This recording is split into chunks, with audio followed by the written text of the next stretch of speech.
இந்த மேராஜுடைய இரவில் என்ன அமல்கள் செய்ய வேண்டும் என்பதாக நம்மில் பலருக்கும் கேள்வியாக இருக்கிறது.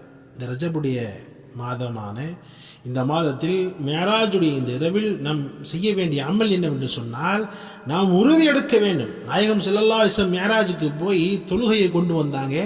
அந்த தொழுகையை இன்று முதல் என்னுடைய மௌத்து வரை நான் சரியாக தொழுகை ஜமாத்தோடு தொழுவேன் என்றும், பெண்கள் வீட்டில் சரியாக தொழுகை கதா செய்யாமல் தொழுவார்கள் என்பது உறுதியெடுக்க வேண்டும்.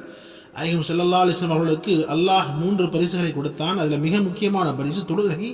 இந்த தொழுகை இந்த மேராஜில் தான் கடமை செய்யப்பட்டிருக்கிறது. எனவே இந்த தொழுகை நாம் இறுதி வரை தொழுக வேண்டும். தொழுகை ஒவ்வொரு முஃமினுடைய அடையாளமாக இருக்கிறது. இஸ்லாத்தினுடைய கடமைகளில் மிக முக்கியமான கடமையாக இருக்கிறது. நாளை மறுமை நாளிலே கேட்கப்படுகிற முதல் கேள்வி தொழுகையை பற்றி தான். கேள்வி சரியாக நாம் பதில் சொல்லிட்டோம்னு சொன்னால் தப்பிச்சிடலாம், இல்லை என்று சொன்னால் நரகத்தில் தள்ளப்படுவோம். எனவே தொழுகையை சரியாக தொழுவோம் இன்ஷா